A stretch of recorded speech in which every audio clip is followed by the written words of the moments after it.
Like, where do we start? Oh, mic's on. I don't want to be in the center. Too bad you're in the center. Too bad, damn, Too bad. dang it. All right. She's in the center.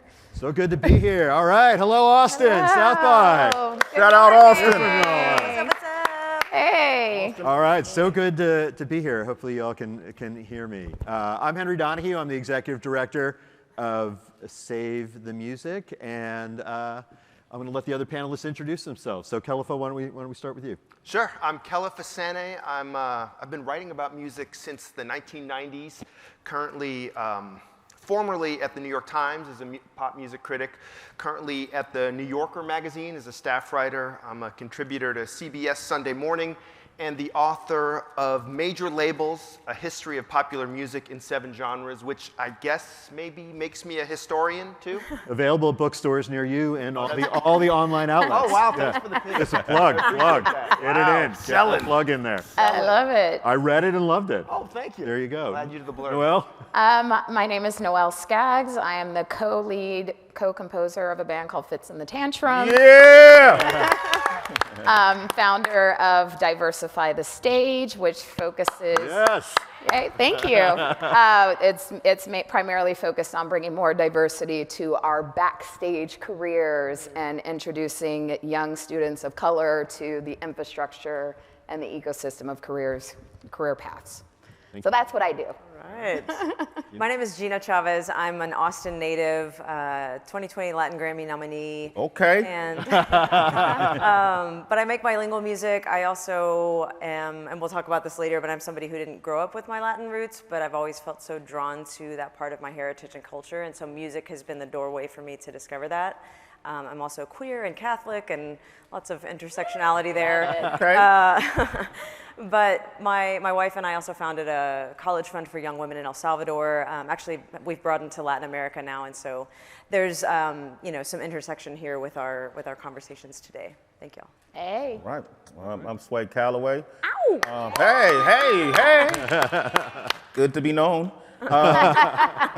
I'm a board member on Save the Music, and I have been for quite some time now. We've been out in the public, in the community, doing some amazing work, including our J Dilla program that we introduced a while back, where we're teaching kids not only or assisting people, creatives, and creating these safe spaces and these portals, and showing people how you could learn STEM through music, and showing young creatives how to program music, record music, upload metadata, and be prosperous in their careers. I work with SiriusXM with a show called Sway in the Morning with Heather B and Tracy G. I've worked with Viacom for 20 plus years, and I'm just happy to be here.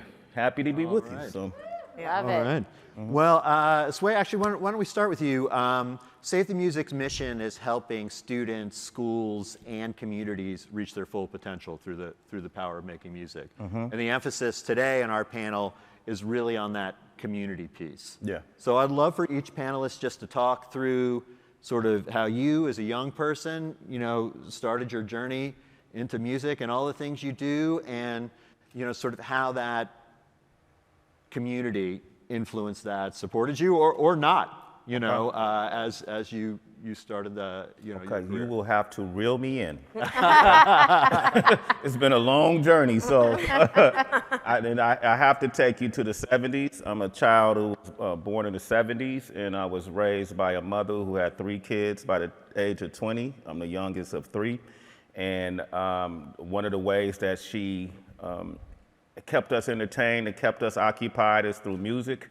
I remember in my early days seeing album covers of the Gil Scott-Heron, The Last Poets, Otis Redding, Lakeside, the Commodores, Earth, Wind and Fire, Teddy Pendergrass, all of these, the Stylistics, the Silvers, of course the Jacksons, and all of this music. My mother it was the soundtrack of our lives. So a lot of ways she kept us entertained and inspired us by playing music and having us create choreography around the music.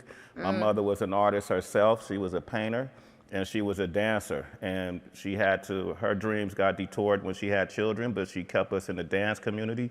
So I grew up doing West African dance in places in West Oakland called the Infirmary with a woman by the name of Miss Griffith. Mosswood Park in North Oakland. I'm from Oakland, California. There was a man by the name of Orlando who taught us Congolese culture and rhythms and history and dance. My sister became a choreographer and a producer in Northern California, and was a part of a crew called Fogo na Roupa, you know, that did Brazilian dance, and she fought vehemently to get a building called the Alice Art Center changed to the Malanga Casa Lord Center, which is the only municipal building in the country at one point that was named after someone from Africa. And so I grew up around all of this influence, you know, which eventually led me into hip hop culture, which I gravitated towards b-boy, breakdancing, you know, and that came naturally for me and my partner, King Tech. When I was growing up, we did get a lot of support. You know, there was a lot of outlets for kids to really express themselves. We thought, my mother told us, by learning how to play an instrument, it's going to help your cognitive skills and your reading and comprehension skills. So I learned to play the song flute, graduated to the alto sax.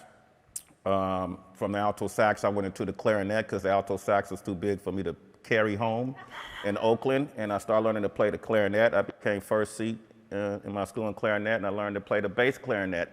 And I do believe that even in neuroscience, you could do research that show that when you teach a kid how to play an instrument, it stimulates the brain, you know, it stimulates the brain structure. So it gives your child an advantage. Not only that, I feel like by learning to play instrument, I feel like sound waves can be healing. There are sound wave therapy that people use to help maybe with mental health issues, so on and so forth. So for us, we didn't have access to therapy, we didn't have access to medicines, we didn't have access to a whole lot of resources. So music is also what my mother used to keep us in a mentally steady place, you know. And so now you got places in Oakland. I want to shout out Angela Wellman from the Oakland Public Music Conservatory. You got places like that in Oakland that they bring in the youth and put them in programs and teach them how to dance and teach them how to play instruments, teach them how to sing. You know, all of these ways that we want to express ourselves. We create these portals, we create these spaces that enable us to do it, even if we don't have the funding. So being a part of Save the Music, to me, the overall mission was to bring this kind of funding and this type of resources to communities like Oakland around the country. 100%. And if you're listening from Oakland Public Schools, email us. Yes. Gina, yeah, I mean, you sort of teed this up in your intro. I think you have a really interesting, you know, path to how you got to where you are now. Yeah, of course. So I'm half Mexican, half Swiss German by raíces, right? But I didn't really grow up, you know, I didn't grow up with much contact with my Latin roots. And so, but I've just always, like, ever since I was a kid, I've always felt so drawn to that part of my heritage.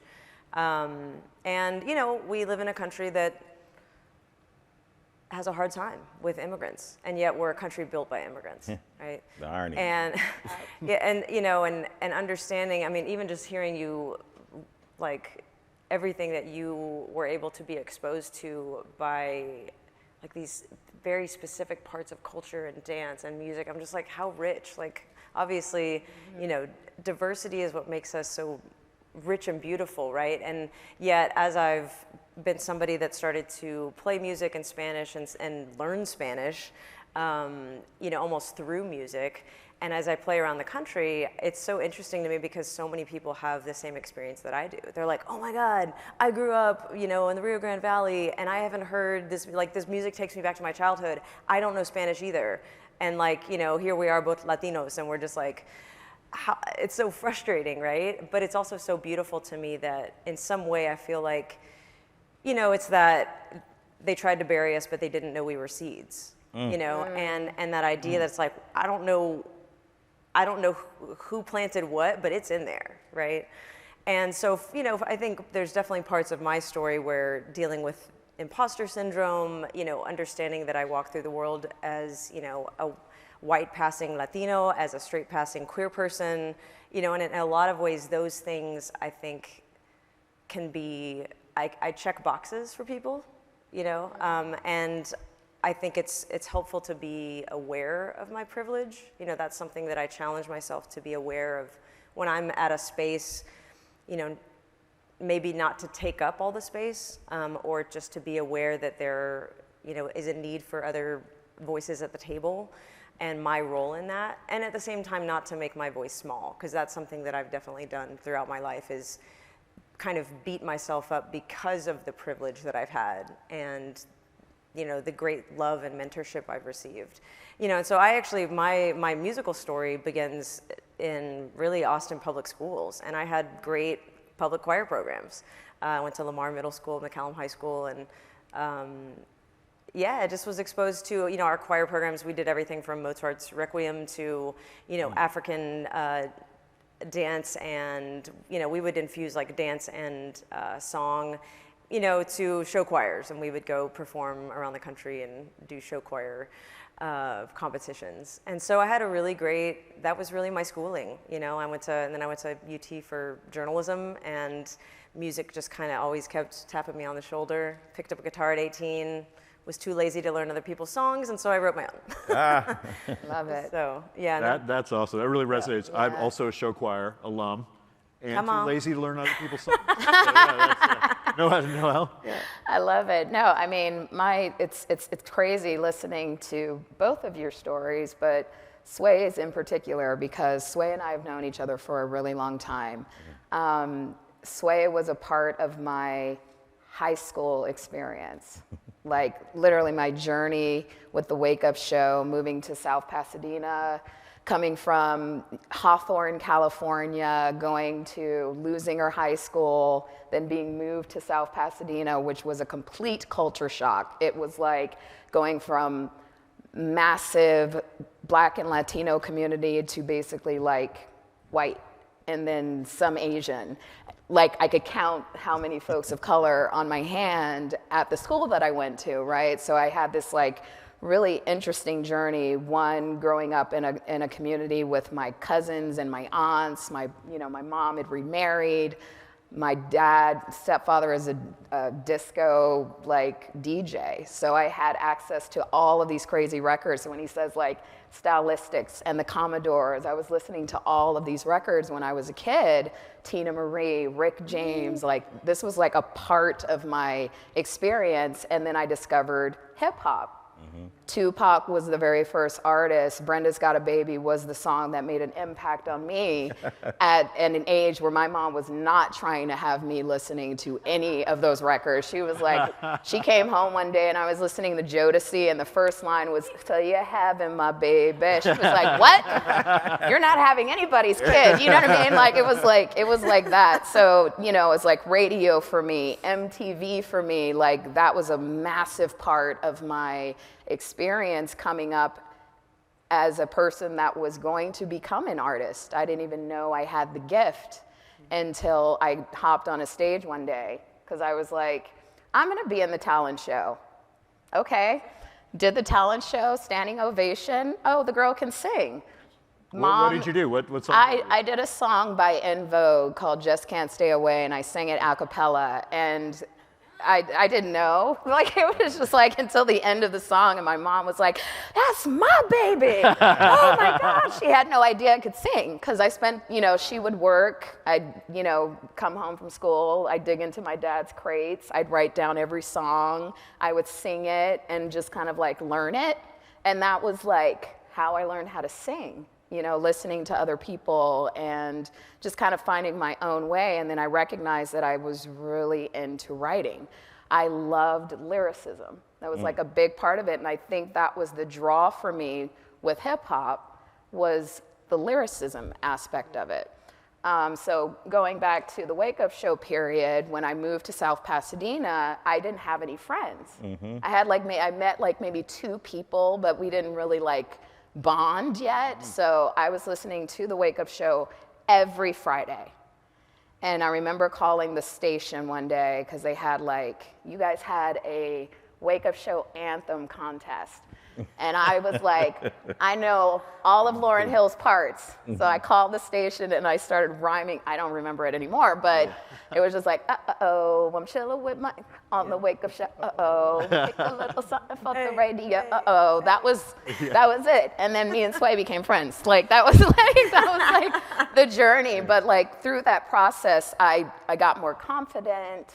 Like that one phone call gave me the confidence to actually publicly perform on a wider scale, you know? So it went from just talent shows to actually getting into bands and singing on hip hop records and like doing things from, you know, that kind of But confidence. can you name some of those artists? You can't just say singing on hip hop No. records, but you don't want to name some of the artists you worked with? I've worked with Dilated Peoples. Okay. I've worked with the Black Eyed Peas. Come on. I've done Dilla tracks. Come on. Guilty Simpson. I've worked with Wajid, and I've worked with a lot of really cool people. A lot of Stones Throw artists. I had the Metaphor was the very first artist, and then Madlib after that. You know, I got to work with some really incredible artists, and they taught me how to actually perform.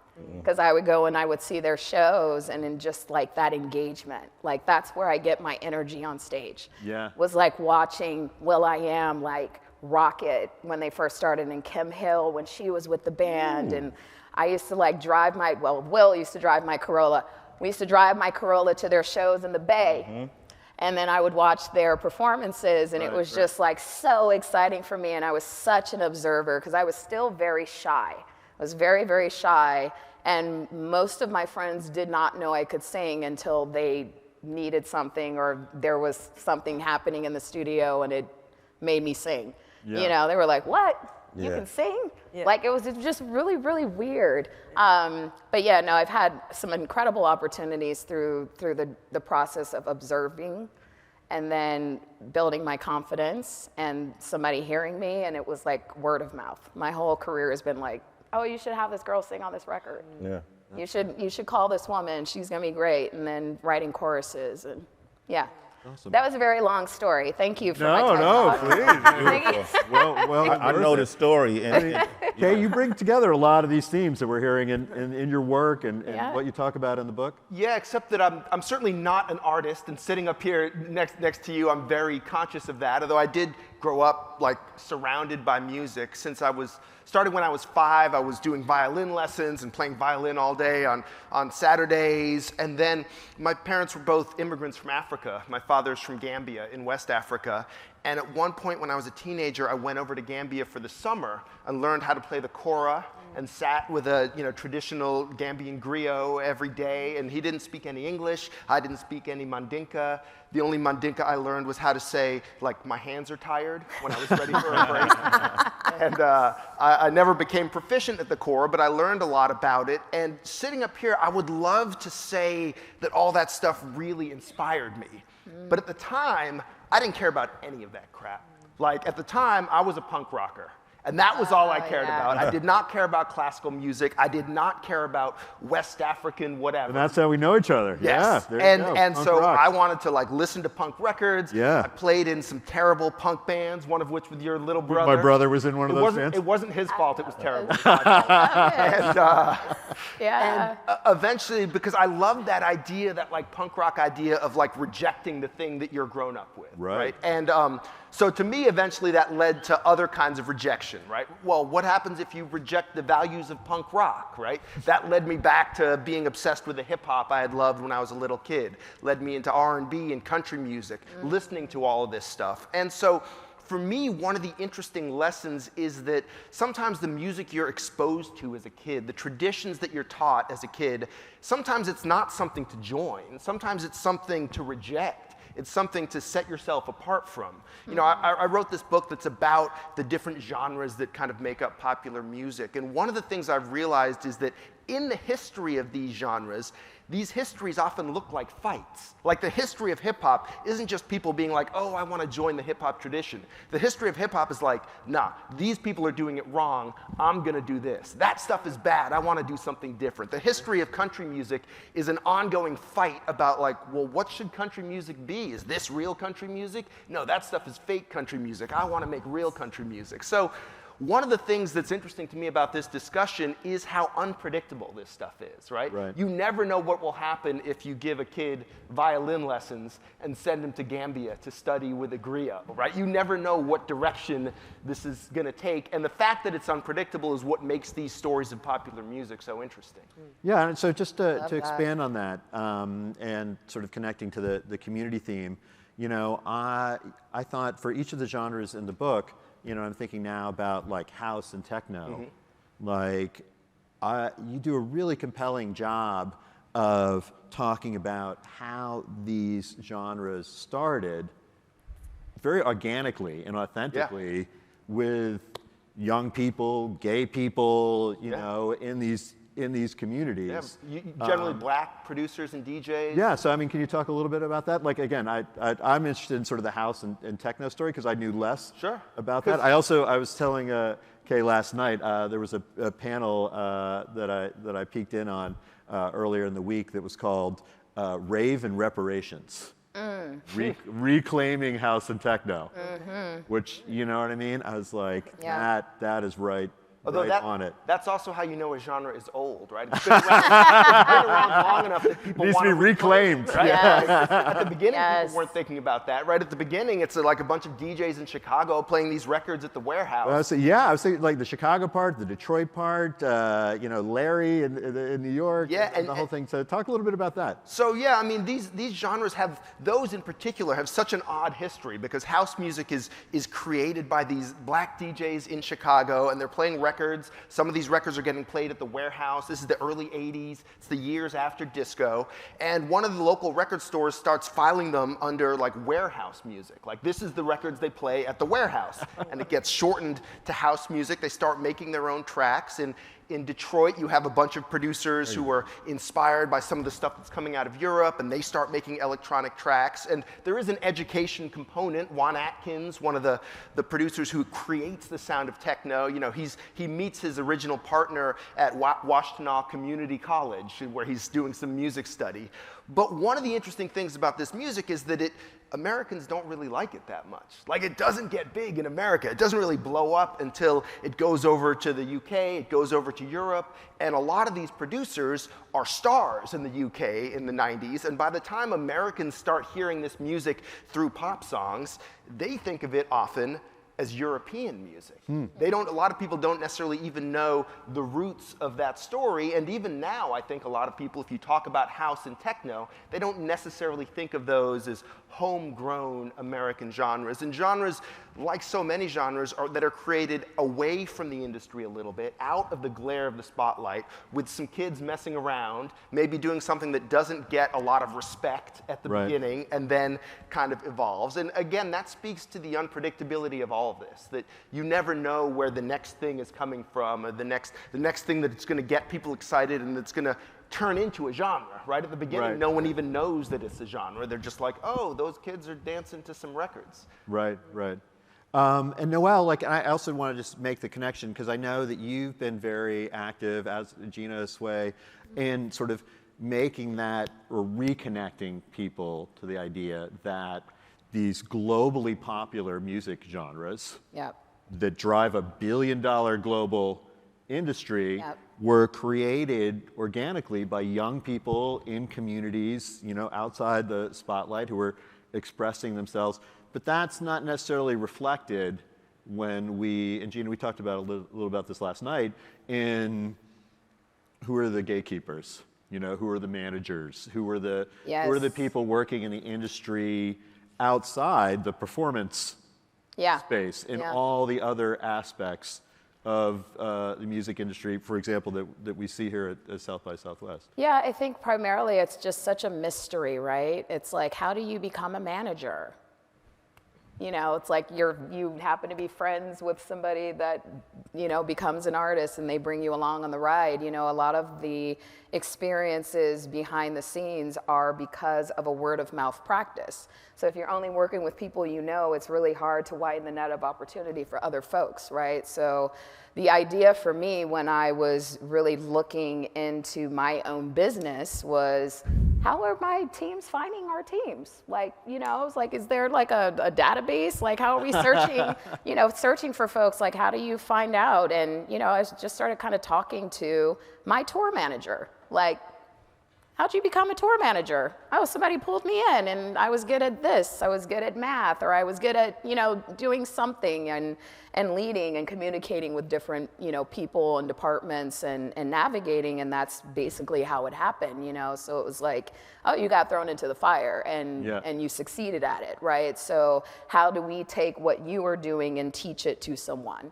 You know, it's like, how do you create this communal atmosphere, but expanding the network, right? It's like, it's gotta go beyond just the phone number that you get. Like, how are we opening the doors for people?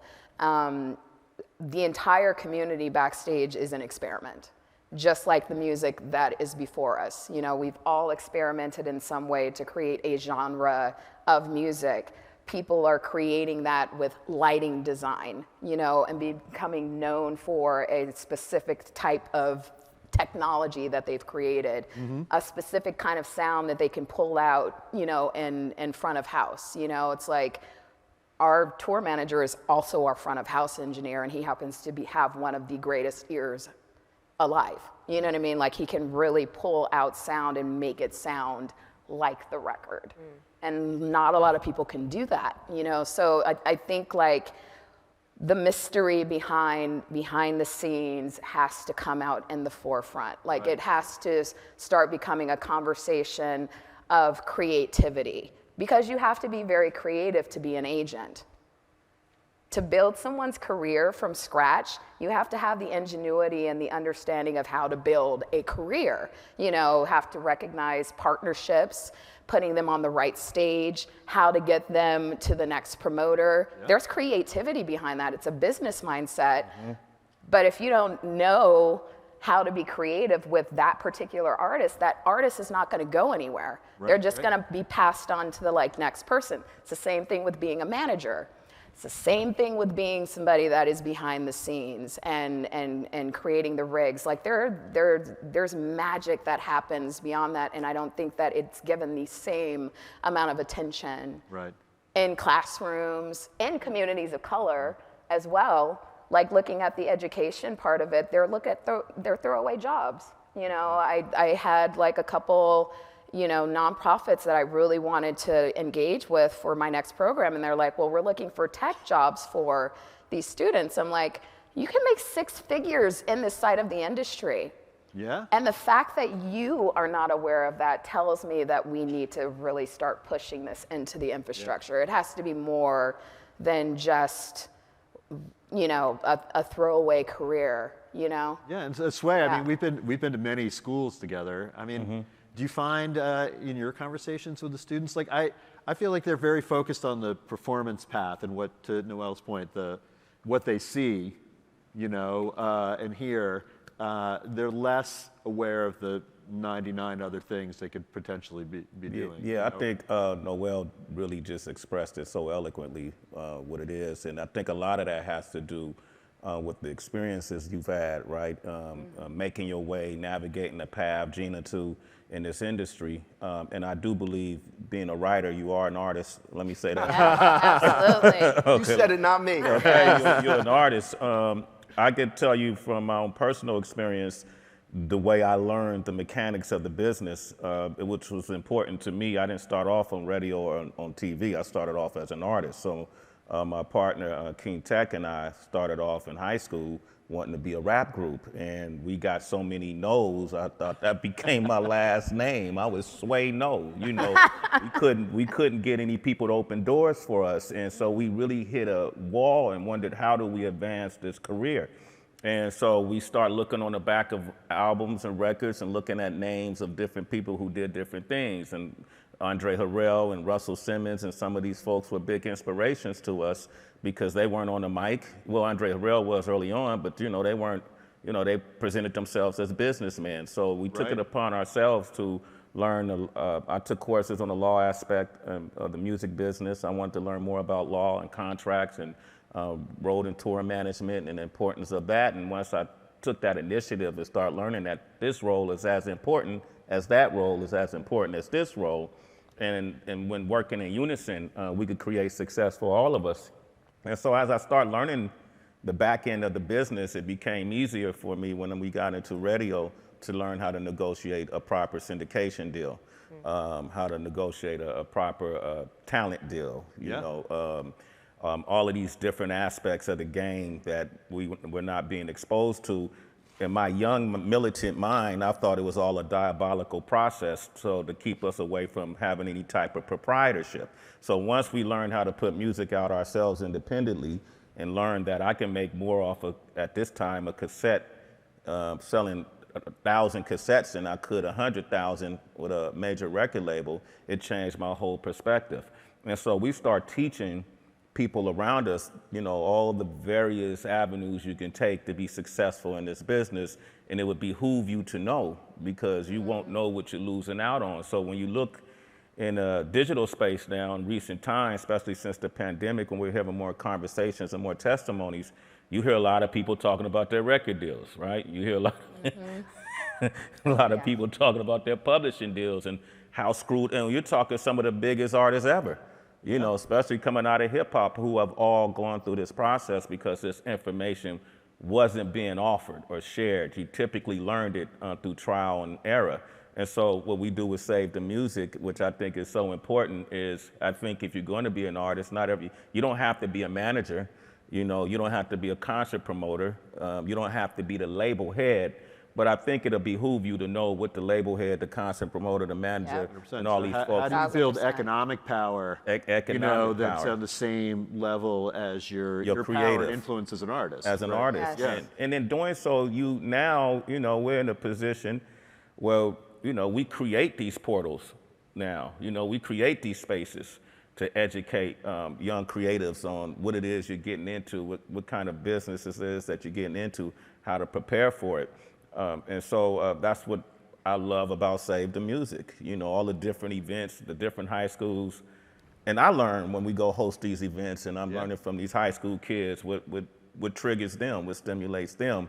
I always make a point to tell them, I know you're the MC, but do you know about publishing? Yep. Do you know why that's important, what value it has to own parts or if not all of your masters? Do you know how to route a tour? You know, do you understand the money? Do you understand your value? Yes. How to charge for your performance? All of these different things I think is as important as that song you write. Do you know how to write a proper song? When we talk about house, I was around in the 80s, so, you know, in Northern California, you know, you had a superior house club called Club Townsend. And, you know, Louis Vega and you know, and Kenny Dope and all these guys. Yes, Kenny Dope. Come on, man. These dudes. So I grew up being in the club watching these dudes DJ while we in the dance circle breaking or whatever. You know, 10 City from Chicago come perform in Northern California. Techno and those songs weren't popular because you couldn't play them on the radio. You know, they didn't have hooks. You know, they didn't have verses, you know, with somebody singing on it. What made us like it more because it wasn't on the radio. It wasn't so mainstream, and that's how we gravitated towards it. But it was a very, you needed to know technology to know how to produce a lot of that techno. 100%, you know, you needed to know how to work whatever they worked on, whether it was an EMU machine, whether it was an MPC, whether it was a SB12, or whether it was a sequential drum sequencer, whatever it was, you had to learn that part of the business too. So we was like, man, learn how to be a producer, you know, and understand the power in that as well. So I think the more conversations you have, I think the more opportunities you present, you'll find those people that understand these roles that we're talking about that are being dismissed, how important they are, and why it is that certain people aren't feeding you this information. Right. Yes. That to me has been so diabolical in my. It's been it's a process. We never owned our music. We never owned our IP. We never owned what we created, and these things were what made most people. I've seen people who work at. Me and King Tech did it. We couldn't get a record deal, so we did it independently. And so we learned about independent distribution on the West Coast before you could put on a DSP. So we had to go through City Hall record distribution on the West Coast and George's Music Room in the Midwest, all these different places. And I learned how much money was being made. Yeah. Yes. And I cried. Yeah. I kid you not, I cried of how deprived we are, how little we own of our own creations. Yes. You know, it's, Gina, you're an independent artist, and in my view, a quite successful one. How did you figure all this stuff out? Or are you I'm listening to everybody. I'm like, oh my God, 100%. It's like being an independent artist. It's like you have to wear all the hats. And I guess we were talking about this a little bit last night. That, you know, as I've started to like build more of a foundation in a career, I'm like, this is unsustainable. It's unsustainable to do it by yourself. You know, it's like I've had to play all the parts. And there's a lot of value in knowing those pieces, but it's also now where I'm like, okay, now it's time to find team members. And I think that's one thing I love about Save the Music is that, like, yes, we need people to know all of the other aspects of the industry because, quite honestly, you know, I'm in a city that's full of incredible musicians, but we don't have access to the team players that we need in order to get to that next level. There's very few managers, very few booking agents, very few people that have connections in the industry. And so we still have to go to the music industry cities. You know, Austin's got a lot of great things going for it, but it's mostly gonna be like great musicians, you know? And so then we're all kind of, you know, needing those other aspects of the business, and it's just hard to find. And so part of me is like, yes, we need to be like out in the schools teaching people how to do this stuff because, you know, I'm still at a point where I've been doing this for so long, and yeah, I'm looking for a manager. I'm looking for, you know, sync and licensing. I'm looking, you know, all that kind of stuff. And I think so much of it is it's just community, and that's what community is all about. Like, I think probably each one of us has those stories where we've gotten to the place we've gotten, you know, from hard work, but also from kind of, you know, some luck of having met cool people who said, hey, you need to call Noel for this record. Hey, you know, bring Gina in on this project. Hey, you know, like, Yeah. and that kind of stuff you can't really plan for, you know? And I think a big piece of it is also just being part of your community, being out, you know, like if there's some part of it that you're interested in, it's like, go to that place and just meet people and be there. It's hard to change a community when you're not in it. Yes. Yes. that's interesting. That part. I think too is I'm on a flip. I've been in the game a long time, so you know I'm at a certain stage in my life where I want to confront the equity issues that we have in the music business and the cultural responsibility. You know, when you look at these major conglomerates who have made billions of dollars off of things that have, in some cases, have come from, you know, cultural legacy and heritage, you know, and the people who created it and brought it forth to the world are not the beneficiaries of it. Yes. You know what I mean? And so I hear a lot of these labels talk about having an urban music department, but don't invest in the urban communities. You know, in programs like this, it took, you could talk on it if you want to, you know, but I had to approach it, you know, we got SiriusXM to invest a whole lot of money in this Save the Music program. Fortunately, I was in a position where, you know, I could talk to some higher ups and say, hey, this is what we need to be doing, or this is what SiriusXM needs to be doing as a company to kind of even the playing scales, you know, to balance the scales out, balance. We were able to add, with Sway's help, 3 high schools to the J. Dilla program. So now, I believe it was Atlanta, LA, and I think Nashville. But Fantastic. yeah, so It's small steps, but it makes a huge, you know, it could make a big difference. You know, I'm tired of hearing my people, my colleagues who I've seen make some amazing music or art and they're struggling. I'm looking at their communities. It's so easy. All this money we see circulating, it's so easy to put some funding behind a community center. You know, it's so easy to put funding behind a learning center, these programs, and you see less and less of it, or music programs in these public school districts. It's so easy to just, it ain't even hard for you, just drop money. You know, we can do the rest, you know. But how much do you think has changed since the 80s and 90s? Do you think that a young person today making music, whether it's hip hop or something else, knows more about the industry? Absolutely. I think when the digital age came in and just kind of put the music business in the net code, so to speak. You know, I'll give you my daughter, for example. You know, my daughter was at a young age, 9, 10 years old, you know, really getting online and finding music that way. She didn't find it in the regular traditional ways. You know, the way she navigated through a computer at an early age, I was very impressed, you know, what she was able to find out, and then she had access to so much more information.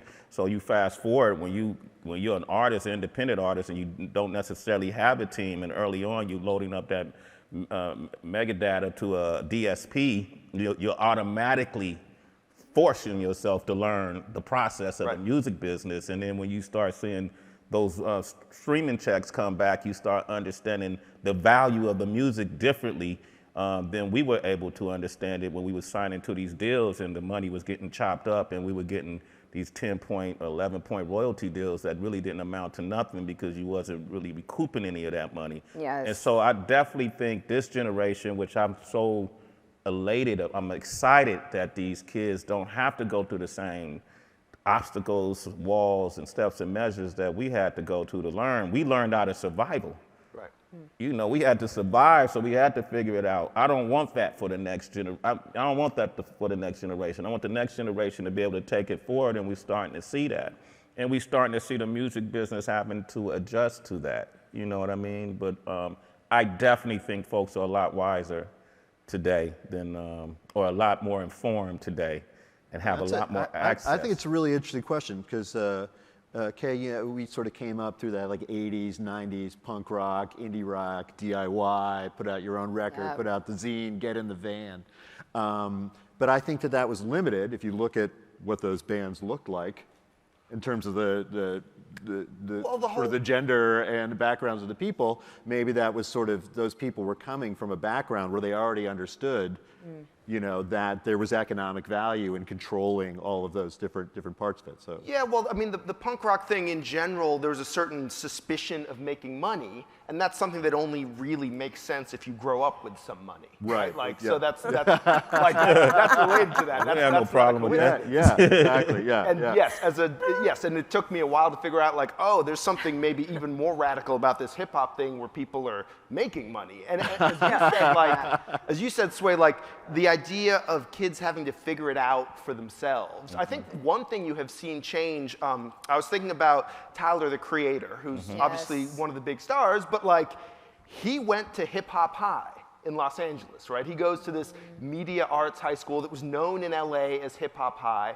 I talked to, like years ago, I talked to like one of his music teachers who was like, yeah, he was really creative. Some of his lyrics were a little wild, but like we loved having him there. And so one of the things that the same music and arts high school that like all those other people went to, like Kamasi Washington, and anyway, I'll follow up on that. I don't know if it's the same one, but I think it might be, yeah. But there is this, you know, and so I'm interested in like what happens next to kids who've maybe learned about hip hop in high school, right? Who've had that education. What do they turn that into? One of my favorite sort of secret histories in the development of hip hop is the link between hip hop and marching bands, right? You have Manny Fresh going to Joseph S. Clark High School in New Orleans, same high school that Rebirth Brass Band was formed at, right? You have Pimp C in Port Arthur, his stepfather. When we started the the idea for the J. Dilla grant, or naming the grant after Dilla, came from Pharrell.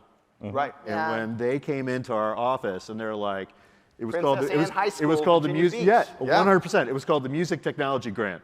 We're not very good at naming the grants. And they're like, no. They're like, you need a patron saint, and that person can only be Dilla. But the first slide in that presentation from Pharrell's team was a picture of Pharrell in marching band. Yeah.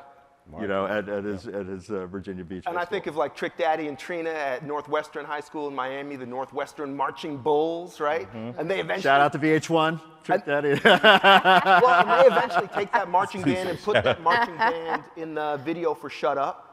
Right. Juicy J takes some of that marching band and uses them in the Bands That Make Her Dance video. There is Beyonce at Coachella with the marching band. Yeah. And so that's another example of you never know where those influences are going to come out in the culture. So I'm just gonna, and I do want, so I want to sort of in the home stretch here, you know, so we do a lot of work in Mississippi and Louisiana with HBCU marching bands. in what we hear, I was talking to the band director, Dr. Simon at Mississippi Valley State, the pool of students coming from those Mississippi and Louisiana high schools who are applying for and are eligible for those HBCU band scholarships is shrinking.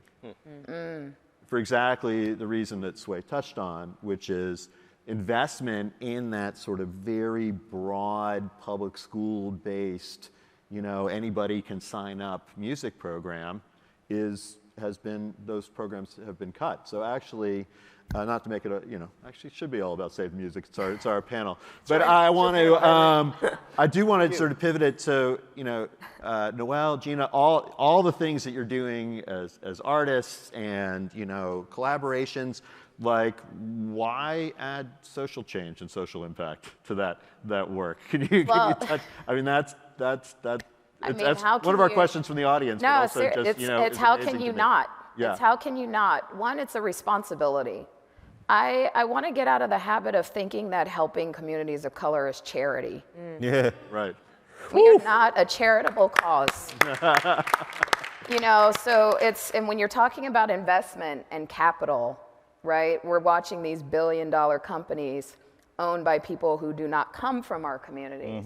It is very different from when I was growing up and we were watching the imprints within record labels and they had artists that were Missy Elliott and Timbaland. They had a period where they were, Aaliyah was their big, then they had Tweet, they helped Ciara, they helped all of these artists grow, LaFace, all of there were different, it was just different. And I feel like maybe it's just my age, but I feel like that's shrinking. The development of our own imprints and bringing our own artists into the community. Am I missing something? I don't see it as much and as often anymore. And I think the lack of access to capital is what is causing this, right? Funding. We are not seen as an investment that actually can grow your business. Our dollars are not as important anymore, and I don't know why that's happening, but it's something that needs to be addressed. You know what I mean? Like the fact that even looking at staging and lighting and sound companies, they are not owned by us. They're very small. We have a very, very small percentage of the market space. And it's unreal to me to look at an industry that is this large, that is literally employing, they have multiple houses, they are driving in their Bentleys, they are creating this atmosphere of, if you become this artist, you can also drive this car, but they're not telling you that you're going to be in debt for the next 5-6 years, buying that one little Bentley that you just bought. Right. You know what I'm saying? Like 100%. And I think that, it's unreal to me. And Gina, we've talked about this. I think you apply the sort of racial equity lens, you apply a gender lens, Yes. like to these other parts of the business where a lot of money is being made. There's a clear gap there. Well, and I think, Noelle, you said it. It's like we need to stop thinking about, investing in communities of color as charity, because I think a lot of us hopefully have started to open our eyes, during 2020. It's like when we started getting in the streets because maybe we had more time to actually look at what was going on in our world and seeing the atrocities, George Floyd was not the first one, you know what I mean? And so I think, the thing that hasn't quite been named is that the system is not broken, it's working exactly as it should. Yeah. It's working how it was meant to work. And it was meant to work to, on the backs of people of color, build society, build wealth, build generational wealth. That's all been working. Yeah. And so it's not about any kind of charity case. We can look at, corporations are the ones that get charity. You know what I mean? It's not, but we don't think of it that way. Yes. We don't think of it that way when they get, 80 bazillion tax breaks and I end up paying more than, banks, like at the end of the year. And so I think it's just, the system isn't broken. It needs to be reconfigured. And we need people at the top who look different to be building those new structures. I think so. The one thing I want to close with is like Sonia Renee Taylor had that beautiful quote that said something like, normal never was. You know, and talks about how unless normal was, you know, basically working ourselves into the ground and never resting and never, you know, and always being stressed. She's like, we get to stitch a new garment now. But Gina, I'm wondering, was this a process of disillusionment for you? In other words, did you set out saying, I want to be quote unquote just an artist, and then you learned about all this other stuff and you thought like, no, I need to also make a change? Or did you get into music knowing you wanted to try and change structures? You know, I think, quite honestly, when I look back at my career, I think I was just curious and following my curiosity. And I do think that that's probably the best thing people can do. You know, I think on some level it's a little lofty to be like, I'm gonna change the world with like, I have approached songwriting in that way, where I'm like, because I think it's hard to write a song that's social justice and poignant, but not too like on the nose. Yes. It is difficult Yes, to very do that. difficult. And sometimes when you put that kind of pressure on, you know, when I've put that pressure on myself as an artist, it's debilitating. Whereas when I just kind of write what I want to write, it's like I did a study abroad in Argentina and I was fascinated by the rhythms that I found there. And I was like, oh, and I started incorporating that just because. Like there was no real like agenda behind it. It was more like, I like it, I'm gonna do it, and then I would bring it back to Austin. And the one song people would ask about was the one song I had in Spanish that they thought, they were like, hey, play more flamenco. And I was like, well, it's not flamenco, you know? And, but like, that was the only point of reference they had. And so I think for me, when I think about the music I've created, there have definitely been times where I've like tried to do something that's, you know, like specifically about maybe homelessness or something. But I think when I'm at my best, it's just when we let our light shine, other people's light can shine. Mm-hmm. And I feel like there's no real substitute for that. It's like just being genuine is like, Yes. I think that's how we change the world. We've got to change here first. I love that.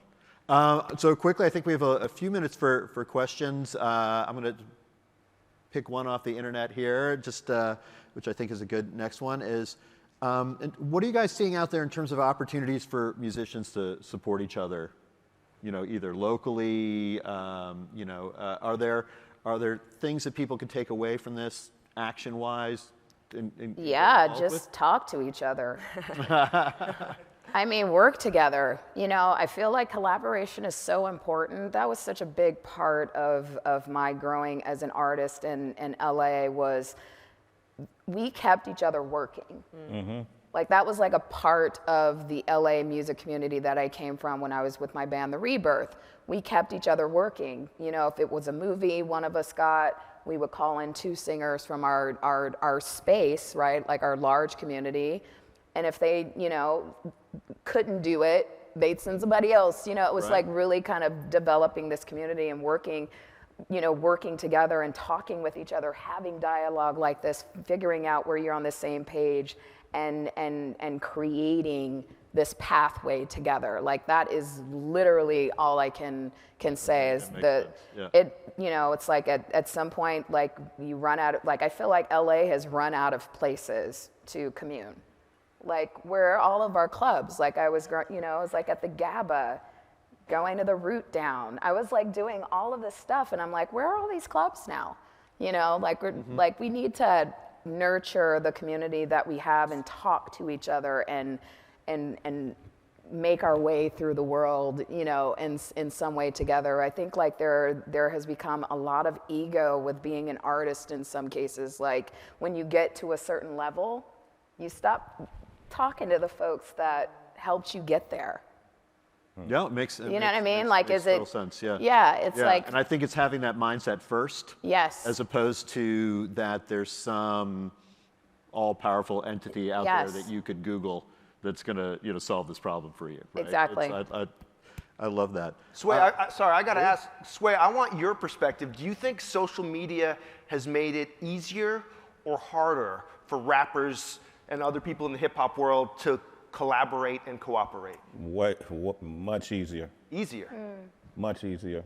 I met Toby and Wigwey, who's become a huge mega artist in the game by watching him on Instagram doing his, he's every Sunday, I think he used to get his hair braided and do a verse. And this was before anyone knew who he was. And I came across him on my timeline and I DM'd him all I said was, I see you. Right? I might have been a little asshole-ish, you know, I don't know. Like, I see you, dog, right? But that lit him up, and he hit me back, and I said, I'm watching. I'm watching. And he said, man, I love to come on the show. I've never done that before, blah, blah, blah. I said, let's give it time. And I watched him, and eventually I said, doors open. Whenever you make it to New York, come up on the platform. Noel, similar to what we did with the Wake Up Show. Noel used to come up on the show and just sit back and observe and just watch the whole process of radio. Me engineering the board, my partner King Tech directing the interviews and the artists, so on and so forth. Learn that way. Fun fact, Tech recorded my first demos as a solo artist. I remember all this. I don't know how much we want to say. I remember, like, I've known it since grade school, so I remember that, right? And so, yes, much easier. I see it all the time. Toby eventually came on our show. He did a freestyle that went viral. People like Erykah Badu, Dave Chappelle, all these folks start seeing them. They're reaching out via social media. I think it gives you more access, but you still have to have talent. Right. Yeah. If you want to sustain anything, It gives you more access to people. I've seen people, through social media, just tag folks on posts, so on and so forth. Eventually, the collaborative effort happened. I got a friend who made a whole album with people like Lord Jamal and, Brand Nubian and all. Never met him. I said, how'd you get him on the track? He said, I tweeted them. I DM'd them. Yeah. They told me their price. I hit them back, and then we started to collaborate. And us doing what we're doing right now, too, is a part of the collaborative process. What Noel was saying, people do reach a certain height, and it's hard to get them to come back to the ground, so to speak. I made my sustainability has been always keeping my feet on the ground, always being accessible. And I think social media definitely made it a lot easier for artists. It doesn't guarantee your success, though. You still got to do the work. You still got to be at South by Southwest and all these other places. And different from Gina, I thought that was an interesting question about disillusion in terms of, did you think you was going to change the world?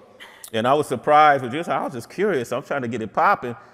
In my head, I thought I was going to change the world through hip hop. Man, we're going to get in here. We're going to teach people. We called our show the Wake Up Show to inform people about information that they weren't receiving. It was a double entendre. The show was on at nighttime. But we were feeding people information on the political information, very heavily in the spiritual realm, spiritual information, keeping the ties, making sure that success in this business don't disconnect us from our heritage, who we are as a people, why this, what I call drum talk, is so popular, why it's always going to be room, why you're always going to be able to appeal, because that's in our blood memory. You know what I mean? So sound waves and drum talk is always going to appeal and attract, but what we do with it and how we monetize it is another area where we really, truly have to be excited about learning and directing ourselves. With social media and this digital space, this digital age, I think is preparing and equipping people with more resources to learn this. At the end of the day, my ultimate goal was to become autonomous, where I did partnerships with SiriusXM and Viacom. We did partnerships for my services. You know what I mean? And I didn't really have a boss. You know what I mean? I never liked the idea of a boss. I'm from that age. I'm not calling nobody boss. Yeah. You know what I mean? So, but to answer your question, yeah, I love what social media has done for these younger artists. I wish we had social media back then, when used correctly. did. I remember, Yeah. and this relates to Noah, what you were talking about. I saw somebody recently, it was somebody who was a kid of somebody famous who was now famous. And they're always like, oh, well, my father just told me to get the foot in the door, and now I'm doing it on my own talent. And somebody else was like, no, getting your foot in the door is the whole thing. Yeah. That's the whole deal. Yeah. You know what I mean? And so, I think that's, Sliding through that social door. media is helping people do that. Well, one thing, though, I guess, amazing. kind of to that other question about like how we can support each other. I think something that I, it's like I'm an independent artist, like I'm not super well known, but even realizing that everybody in here, like everybody watching this, has a sphere of influence, and you have a sphere of influence that nobody else has. And so, like the people that you're coming up with, no matter what kind of like part of the industry that you're in, you have influence, and so part of it is like I was tapped to write the theme music for Brene Brown's podcast. And we kind of had this connection, and Brene obviously has a huge platform, and so we kind of started talking a little more on like Instagram DMs, and I would like reply, I would, like one of her posts, and she would very pointedly like call me out and say, "Thank you, Gina, for your music," which is like on her thing. So, and then I would like suddenly get, thousands of followers. And I was like, what's happening? Brene Brown heads, just streaming in, yeah. Well, but the point is that I realized, I was like, she doesn't have to do that. Of course. She didn't have to very pointedly go out and tell people I'm a musician, but like in a subtle, but she did that. And so I realized, I was like, wow, like here's somebody that's huge, that has a huge platform, a ton going on, and yet she's being very intentional about doing something for another person. And I think that's something we can all do. And that's one thing that I think social media is great for, is that you can shout people out so easily. So quickly. Yeah, I love that, and I think that's a great call to action to wrap up on. So thank you for. Great. And yeah, that was our obligatory South by Southwest Austin Brene Brown mention for the legals. And so yeah, so thank you guys so much for being on this panel. Just What a incredible lovely discussion. Thank you. Thanks everybody for coming. Thank you everybody for coming. Y'all. Thank you to South by Southwest. Thank you for our interpreters. Yes. Here on the side of the stage. Thank you so much. And I just, if you're here, thank you so much. If you're watching, thank you so much. I want to leave you with one final thought, which is, if you're involved in this and watching us right now, I know that you care about music. And so I want to leave you with the idea that with everything that's going on in the world, the idea that we should be connecting young people to creative expression, to music, to art, to beauty in their daily lives at public school every day, to me, that seems like a very urgent Absolutely. thing right now. So please go to And investment, not charity. And it's yes, it was Investment. say it again. Investment, not charity. Yes, so That's the please difference. visit us at savethemusic.org. Go to diversifythestage.org. Yes, please. And hopefully we'll see you out there. Thanks again. Thank you. Thank you.